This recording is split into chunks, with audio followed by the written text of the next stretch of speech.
102 share-based payment.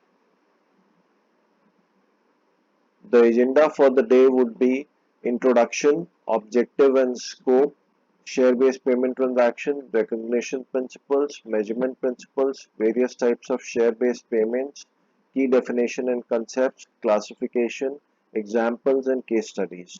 So we'll discuss all these topics today in the coming slides. So what is a share-based payment? The share-based payment could be a transaction with the employee or the supplier.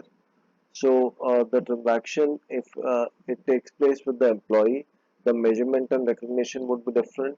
If it takes place with the supplier, the measurement and recognition would be different.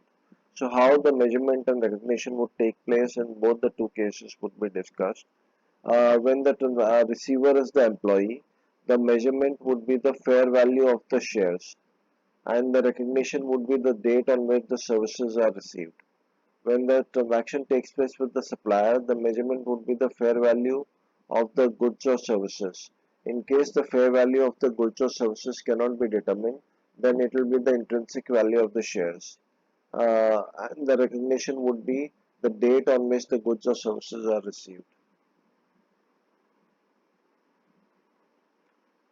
A share-based payment is an agreement between an entity and the other party that entitles the other party to receive cash based on value of equity share instruments or equity instruments of the entity.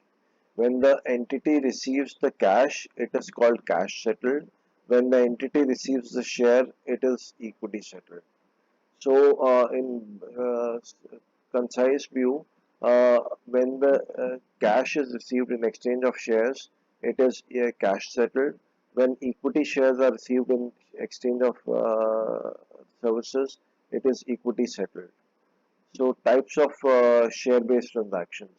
Share appreciation rights. Arrangement gives the employee to right to receive cash payment typically based on value of the equity shares.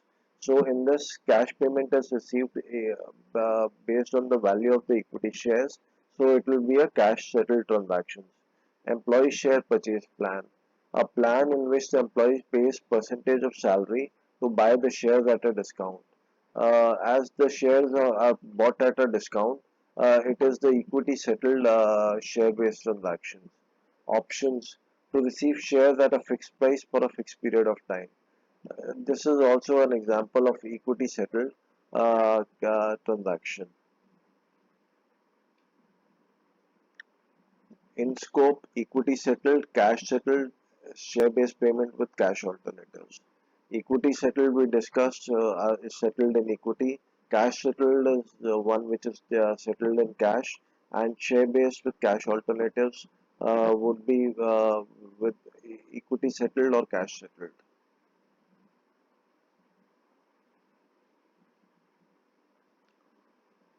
Example: A Limited purchased a building and settled the transaction in equity shares for the price of the building is rupees 2 lakh and 100 equity shares at a price of 95 are issued. The same is an equity settled transaction. The accounting entry for the same is building account debit 2 lakh to equity share capital 95,000 to share premium 1 lakh 5,000. A bank provided services to A Limited. A Limited agreed to issue equity shares for the services. The same answer, the same as an equity settled transaction. H Limited holds 100% stake in S Limited. H Limited grants shares to an employee of S Limited. Is it a share-based payment?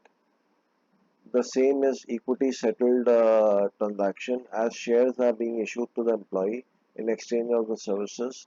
So it is an equity settled transaction covered by Ind-AS 102. Transactions, what is out of scope? Transactions with the shareholders as a whole. Equity shares issued as a consideration in a business combination and joint arrangement. Commodity contracts that can be settled either in cash or in financial instruments are accounted as a financial instrument. So all these three types of transactions are out of scope of Ind-AS 102. So we'll discuss this in detail. Transactions with the shareholders as a whole. Example, rights issue. Example, rights issue issued to employees and employee acts as a shareholder of the company. Example, A Limited issues rights shares to its shareholders. R Limited is the employee, R is the employee of the A Limited, is also a shareholder. He exercised the rights issue. In the said case, R Limited has acted as a shareholder of the company, hence it is not governed by Ind-AS 102 share-based payment.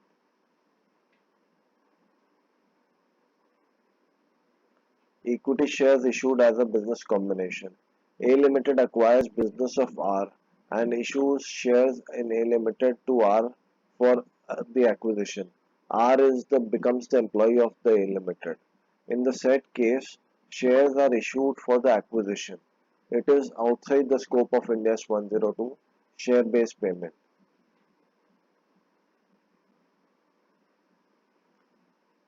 Commodity. Example, A Limited is a tea manufacturing company, enters into a contract to purchase 100 metric tons of tea as a hedging strategy and has no intention to take physical delivery. The purchase transaction will be settled in cash equal to 100 shares of the company. However, the A Limited can settle the contract at any time by paying the amount using the below formula. Current market price of 100 shares minus price of 100 metric tons of tea.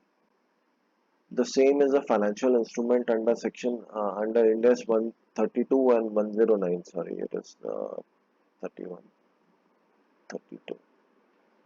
Ind-AS 32 and 109 uh, outside the scope of Ind-AS 102 share-based payment.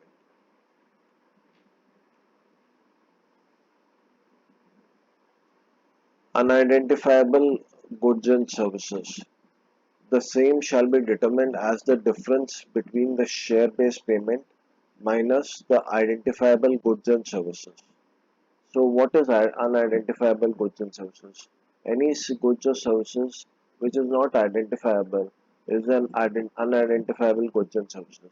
Example, A Limited transfers its shares with a fair value of rupees 10 lakhs to a school for zero consideration. The school provides education to backward tribes. In the said case, identifiable goods and services, the fair value is nil. Hence, the cost of unidentifiable goods and services is 10 lakhs and the Ind-AS 102 shall apply in the said case. Grant date.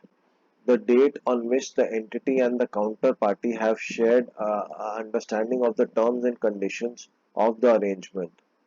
Vesting date. The date when the vesting conditions are satisfied. Exercise date. The date when the SPP awards are exercised. Timeline of share based payment. These are the different timelines of share based payment. Let's take the first grant date. A Limited grants 100 shares to its employees. The approval of the board of directors is required for the grant. Case 1. The terms and conditions are shared with the employees and then the approval of the board of directors is taken. The board of director approval is taken and the same terms and conditions are communicated to the employees. The grant date is the date on which the approval of the board of directors is taken.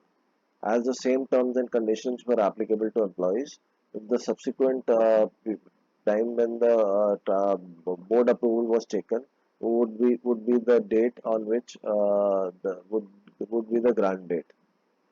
The company first takes the approval of the board of directors and then the terms of conditions are shared with the employees. In the said case, the date on which the terms and conditions are communicated to the employees would be the grant date.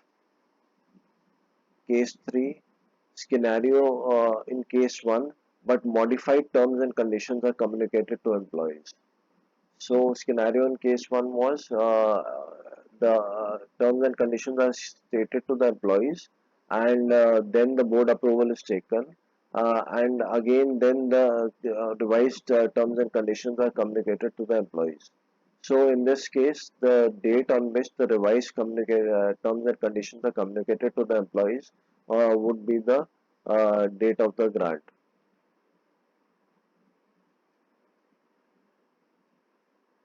So this brings us to the end of the session. Please do like, subscribe the channel. Thank you so much.